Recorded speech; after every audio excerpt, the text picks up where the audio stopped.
কারণ এই জগতে শুনেছি যে বড় গুরু হলো পিতা মাতা। আমি তো মারা যাব, যাওয়ার আগে শেষ নিঃশ্বাসটুকু চলে যাওয়ার আগে যদি আমি পিতা মাতার আশীর্বাদ নিয়ে মারা যাই তাহলে জীবন ধন্য হয়ে যায়। কত ভক্তি দেখুন গো মা।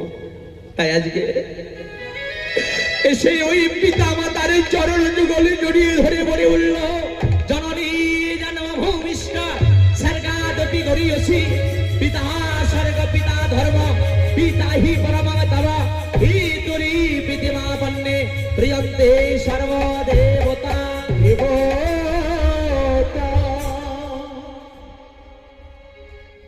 পিতা মাতার আশীর্বাদ নিয়ে নিল। দেখুন পিতা মাতার আশীর্বাদ আছে।